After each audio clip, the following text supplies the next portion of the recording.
नमस्कार, आप सभी का अपने इस यूट्यूब चैनल पे बहुत बहुत स्वागत है। मेरा नाम इंद्रजीत यादव। जो नए आते हैं उनसे मेरा एक रिक्वेस्ट है कि चैनल को ज़रूर सब्सक्राइब किया करें, लाइक डिसलाइक ज़रूर किया करें। आपको वीडियो चाहे जैसा भी लगता हो, अगर अच्छा लगता है तो लाइक करें, नहीं अच्छा लगता तो डिसलाइक करें और शेयर भी कर दिया करें वीडियोज़ को मेरे। मैं ये सब चीज़ें कह नहीं पाता आपसे स्टार्टिंग में, बट यार हमारी भी इच्छा होती है कि आप हमें भी थोड़ा सा सपोर्ट करें। चलिए वीडियो को स्टार्ट करते हैं। एक सक्सेसफुल इंसान की फैमिली को देखने के बाद ऐसा लगता है कि काश हमारी भी फैमिली ऐसी होती। एक सक्सेसफुल इंसान के जीवन को देख के ऐसा लगता है, अंदर अंदर से वो फील होता है कि काश हमारी भी लाइफ ऐसी होती। उनके रहने का, उठने का, बैठने का सिस्टम जो उन्होंने बना के रखा है, एक मतलब सिस्टमेटिक रहते हैं। वो पूरा एक सिस्टम बना के रखते हैं, अपने फैमिली को भी उसी सिस्टम में डालने की कोशिश करते हैं। ये सब चीज़ें देखने के बाद हमें भी एक मोटिव मिलता है अंदर से, काश हमारे भी बच्चे ऐसे होते, काश हमारे लोग ऐसे होते, काश हम इनकी जगह होते ना। बट उस इंसान के पीछे का जो स्ट्रगल होता है उसकी लाइफ का, उसके जीवन का जो संघर्ष होता है, शायद हम वो याद नहीं करते। और हमें शायद वो भी याद करना चाहिए, क्योंकि हम जब तक किसी भी सक्सेसफुल इंसान के पीछे का जो संघर्ष होता है, जो स्ट्रगल होता है, अगर हम उसे याद नहीं करेंगे तो शायद हम अपने आने वाले जनरेशन को हम कुछ दे नहीं पाएंगे। सिर्फ हम उसे सफलता के बारे में बताएंगे, बट उस सफलता के पीछे का जो संघर्ष होता है शायद हम उसके बारे में वो चीज़ नहीं बता पाएँ। और जहाँ तक मुझे लगता है कि अगर आप अपने बच्चों को संघर्ष करना नहीं सिखाएंगे तो शायद वो सफलता की तरफ नहीं जाएंगे। अगर उन्हें अचानक सफलता भी मिल गई तो शायद वो बहुत दिन तक उस पर स्टैंड ना रह पाएँ। कोई अगर वो गोल अचीव करने के लिए अगर वो पूरा स्टैंड अगर अपनी ज़िद पे, तो ऐसा भी नहीं कि उसको सफलता न मिले, ऐसा तो हो ही नहीं सकता। हम मोटिव होते हैं जब हम कोई मोटिवेशन स्पीच सुनते हैं, हमारे अंदर भी एनर्जी आती है, मतलब ऊर्जा होती है हमारे अंदर, बट वो सिर्फ 2 दिन के लिए। 2 दिन मतलब ऐसा रहते हैं ना, हम अपने आप को सबसे अलग करके मतलब दिखाने की कोशिश करते हैं। बट वो संघर्ष 2 दिन की बजाय अगर वो 200 दिन हो जाए। हमने देखा है कि गांव से बच्चे जाते हैं, गांव से मतलब इलाहाबाद जैसे तैयारी करने के लिए जाते हैं, एग्ज़ाम क्वालिफाइड करने के लिए जाते हैं, जो भी मतलब ज़्यादातर वहाँ पे गवर्नमेंट जॉब के लिए ही कोशिश की जाती है। गांव के 40% तो शायद इलाहाबाद में ही पढ़ाई करते हैं अपनी लाइफ को सेटल करने के लिए।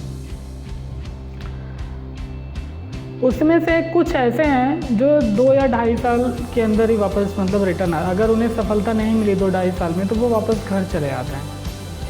अब आप ये बताइए कि आपने 2.5 साल का जो भी पैसा लगाओ, ठीक है, मैंने तो सुना है कि शायद 1 साल का 1 से 1.5 लाख 2 लाख रुपये सिर्फ फीस होता है उनका।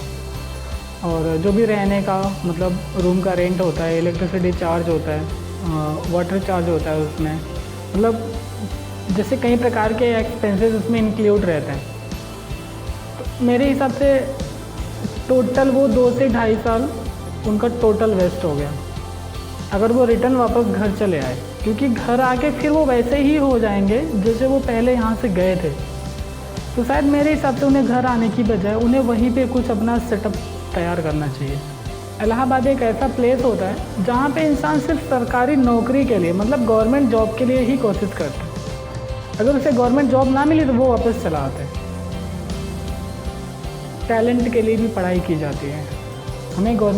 हमें सिर्फ गवर्नमेंट जॉब के लिए पढ़ाई नहीं करनी चाहिए। सक्सेसफुल होने के लिए कोई ज़रूरी नहीं है कि सिर्फ आपके पास गवर्नमेंट जॉब रहेगा तभी आप एक सक्सेसफुल इंसान माने जाएंगे। सोर्स ऑफ इनकम आपका स्ट्रॉन्ग होना चाहिए, ये बात बिल्कुल जायज़ है। बट वो सोर्स ऑफ इनकम जो होता है वो कोई ज़रूरी नहीं कि सिर्फ गवर्नमेंट जॉब करेंगे तभी आपको मिलेगा। अगर आप एक अच्छा सोशल नेटवर्क अगर आपका हो जाए, अगर आप एक सामाजिक इंसान हो जाएं, अगर आप एक अच्छा सा समाज अगर आप स्टैंड कर लें तो शायद गवर्नमेंट जॉब वालों को भी फेल कर सकते हैं आप। गवर्नमेंट जॉब में सिर्फ एक जगह से पैसा आता है, बट अगर आपका सोशल नेटवर्क अगर स्ट्रांग हो गया तो आपको चारों तरफ से पैसा आने वाला है। मेरे बगल में एक सक्सेसफुल बिजनेसमैन है और काफ़ी अच्छे हैं भाई। बिजनेसमैन आपको पता ही है भाई, उनकी एक अलग सोसाइटी होती है। मैं पहले उनका अकाउंट्स का काम देखता था, तो ऐसे ही मतलब बैठे थे वो मेरे पास में, तो गवर्नमेंट जॉब को लेके मैंने एक क्वेश्चन किया था उनसे कि आप अपने बच्चे को गवर्नमेंट जॉब के लिए क्यों नहीं ट्राई करते। तो वो मुझे देख के हंस रहे थे और मुझे भी मतलब अजीब लगा कि क्यों हंस रहे हैं। तो वो बोले कि, और वास्तव में मैंने मतलब बेवकूफ़ों वाला ही क्वेश्चन किया था उनसे। एक बिजनेसमैन के सामने मैं गवर्नमेंट जॉब की बात कर रहा हूँ, तो वास्तव में मैंने बेवकूफ़ों वाला ही क्वेश्चन किया था, और वो भी एक सक्सेसफुल बिजनेसमैन से क्वेश्चन किया था, तो शायद ये गलत ही था मेरे लिए। मुझसे बोलते हैं कि इनकी कितनी सैलरी मिलेगी, तो मुझे भी कोई एग्जैक्ट मालूम नहीं था क्योंकि अलग अलग सेक्टर के अलग अलग सैलरी होते हैं। तो मैंने बोला फिर भी तो 50, 60, 70,000 तो होंगे ही, मतलब इतना तो होगा ही। तो बोले उतना तो इनके एक्सपेंस होते हैं महीने में। यार मैं सुन के ना मतलब मैं भी सोचा यार कि वास्तव में हाँ ये भी है कि बिज़नेस को सेटअप करने में टाइम जाता है।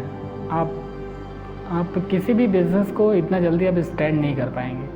अगर हम किसी की सफलता को याद कर रहे हैं तो शायद हमें उसके पीछे किए गए संघर्ष को भी याद करना चाहिए।